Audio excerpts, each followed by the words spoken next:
I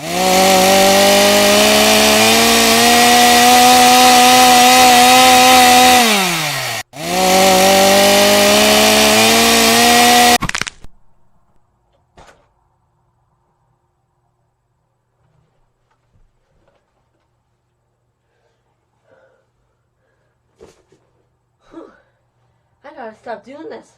I'm getting old.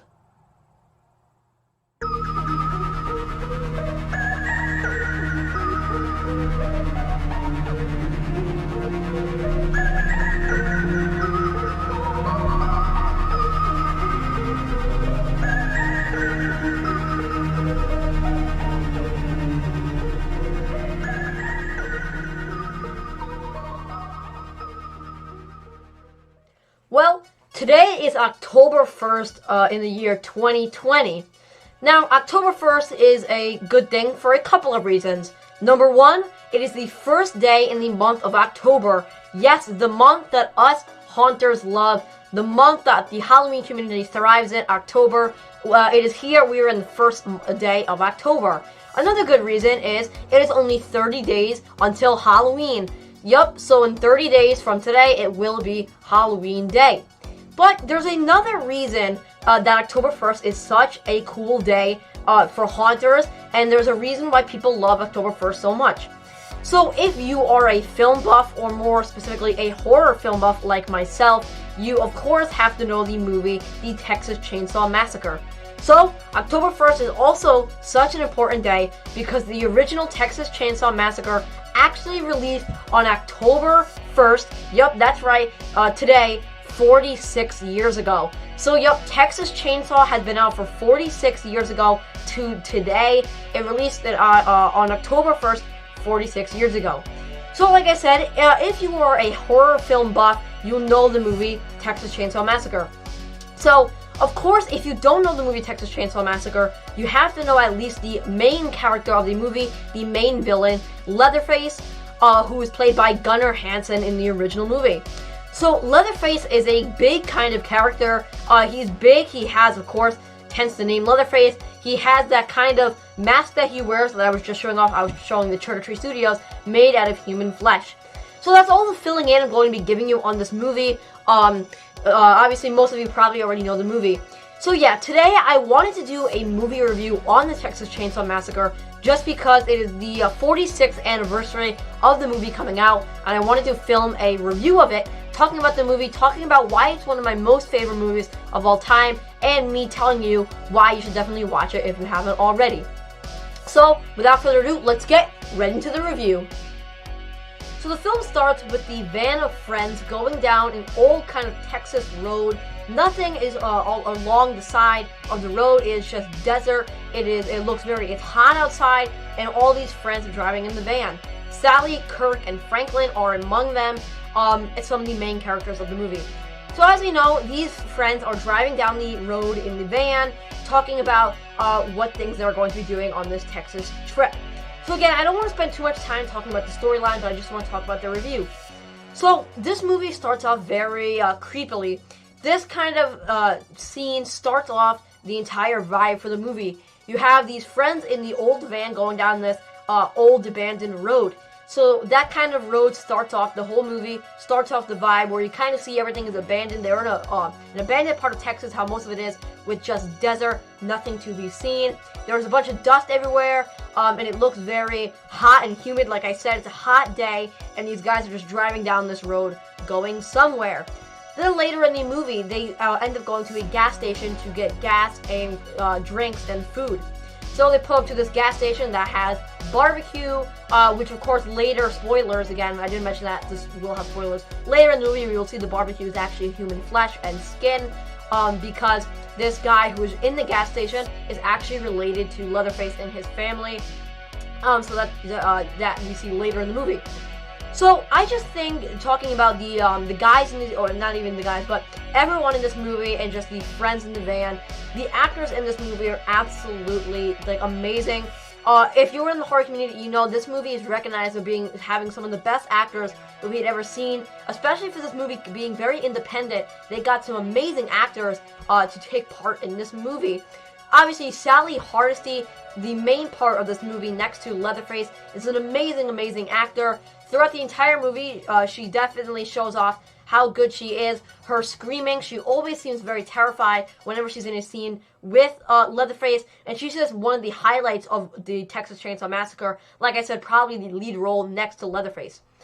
So another thing, just talking about the actors, Gunnar Hansen does an amazing job playing Leatherface in this original movie. I just think he does a great job.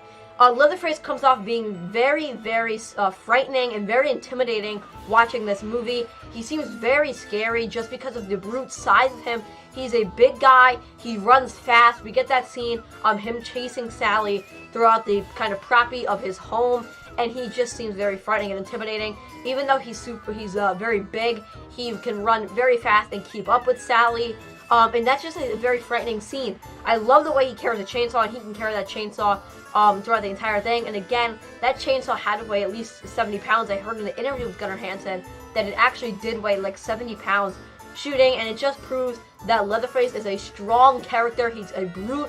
He's a brute of nature. He has just a lot of force, and that's something that makes him very scary in this film. Oh, and that's something I really love. I just want to quick talk about the house. The house in Texas Chainsaw Massacre is very, very cool, and I think it's a very good set, which wasn't even a set, it was the actual house that they got. So the house is very scary looking, and definitely fits this kind of, the Sawyer family, which they would call in another movie. The original, they don't say with the last names, but in one of the remakes, they call them the Sawyer family, so that's what I'm going to be referring it to as. So we do get to know that this place is the Sawyer family in another movie, and that is actually the Sawyer house. So the house, I think, really suits the family, especially the interior. The interior has bones, it has animal skins, it has lamps made of human flesh, and it has just so many things, mostly made out of human remains, because that is what the Sawyer family hunts after and eats. And it really fits the interior of this place. One of my favorite scenes in the movie is when Sally falls into that door, and she's laying in the kind of floor in the room that had all the animal furs on it and all the bones, and she kind of is looking around all afraid. I absolutely love that scene because it definitely adds, it really gives you a feel on what the Sawyer family does, and it definitely makes you afraid for Sally, makes you afraid for her being in this house, and you want her to be able to get out. You're always thinking what's going to happen next in this house. Where is Leatherface? Is another thing you're always thinking, just because the house is relatively big. And again, I think it really suits the character just because they did a really great job of decorating the inside and adding all these human remains. The outside of the house is equally as cool because it definitely looks fallen apart and old. You can tell that the house has been built a long time ago, and the Sawyer family does not care about repairing it or repainting it. It is falling apart. It has a long driveway from the desert that leads to this house, and it really suits the again, the aesthetic of what they're trying to go for. And Toby Hooper did an amazing job of kind of making the house fit the whole kind of scenery. At the back of the house, another one of my favorite scenes is when Sally first discovers this house, and when they actually see the cars on the back of the house, the abandoned cars with the whatever they're called, tarps over all the cars. That is another one of my favorite parts, just because it shows off how the Sawyer family has been collecting all these cars from all the people they have hunted. Everyone that has come to this house, they've taken their car and added it to this kind of pile of abandoned cars that they have collected over the years, which again probably has been years of the Sawyer family hunting and getting people. So talking about the fright factor of this movie, I think this movie definitely holds up 46 years later. So again, on October 1st this year, this movie is 46 years old, and I definitely think it holds up. Even though it is 46 years old, I think the movie is still super scary, and it definitely is something that people still watch today, especially people like me. People who are horror fanatics definitely still watch this movie, and people like my generation who have never seen this stuff before are still definitely watching this, just because it holds itself up as still one of the scariest movies of all time, and people really love it. Something interesting about this movie is that people remember it as being a very gory, very gruesome, very gross movie, but actually, if you watch it again 46 years later, you realize there is not a lot of blood in this movie at all. There is only a couple droplets of blood that they ever even show you throughout the movie, and it is not as gruesome as you think.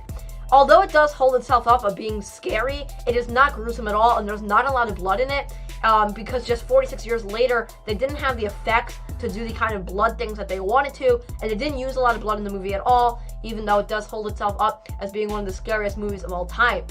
I would definitely list this as being one of the at least top 3 or top 4 scariest movies of all time, or the vintage kind of movies. Right next to The Shining is another one that people are very afraid of. Texas Chainsaw definitely holds itself up as being one of the scariest, along with the original Halloween from 1978. This movie, it definitely holds itself up. And yeah, like I said, people are just very afraid of this movie still, and people are still portraying Leatherface to today. So if you've gone to any Comic-Cons or any kind of horror Comic-Cons or horror conventions, people still dress up as Leatherface today, and people are still doing it and remembering Leatherface today as just a character people love. Leatherface has definitely cemented himself as to one of the best horror characters of all time, and Tobe Hooper did an amazing job in crafting this character. Now, I don't know if you know this, but there's actually a remake of the they're working on another Texas Chainsaw Massacre film to come out very, very soon. They started filming it this year, and I believe it's supposed to come out in 2022. So that's, again, just shows itself that it has held itself up, and they're still coming out with more Texas Chainsaw Massacre films to this day. People still love the character of Leatherface. People still love the story that Tobe Hooper made. It's definitely still frightening. People love the characters. People love the characters. Another thing interesting just about the characters, but more the turn toward the villains, of the gas station employee. So like I said, the gas station employee was revealed to be a relative of Leatherface. And I think that the gas station employee is actually almost as scary as Leatherface. He has a very scary aesthetic. He looks scary by the way he's dressed. He talks scary. And he is a very frightening and intimidating character when he's driving Sally in his car back to the house. He's just very frightening when he's hitting her with the stick. He's very, very frightening, and again, almost as scary as Leatherface. Another one of my favorite scenes in the Texas Chainsaw Massacre is when Leatherface is wearing the pretty, which is now what's called the Pretty Woman mask. So the Pretty Woman mask kind of has, again, it's made out of human flesh, and it has lipstick on it, and it kind of has eye makeup on it, and that I think is actually more scary than the regular Leatherface mask. I really love that scene. I think it's cool, and I think it's very interesting when they show to you that when the gas station employee is yelling at him, that Leatherface actually gets afraid. So even though Leatherface is this kind of brute force, and he's scary and frightening, he actually gets afraid of the gas station employee because he is intimidated. But yes, I love that scene with the Pretty Woman mask, and I think it's one of the scariest scenes in the movie. So yeah, I definitely do think that the Texas Chainsaw Massacre is one of the best horror films of all time, and it definitely does hold itself up after 46 years. So yeah, I wanted to do this video kind of doing a movie review on it, just because it was 46 years later, and I thought it was an important thing to do. To give my rating on it, I would definitely give it just a 10 out of 10, because I absolutely love this movie. It's definitely one of my favorites, just because it has that vintage feel, because it is vintage. It is a scary movie because Leatherface adds that super scariness to it.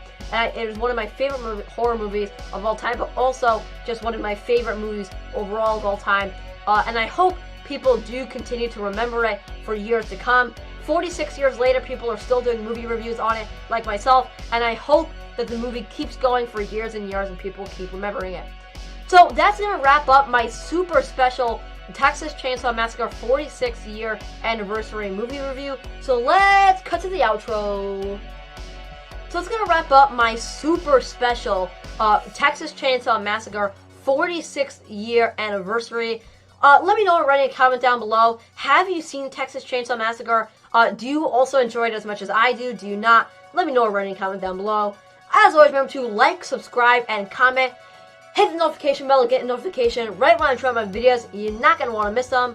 And remember, as always, for everything scary, I'm GMHaunts. I see you guys later for more Halloween 2020 news and updates. Goodbye!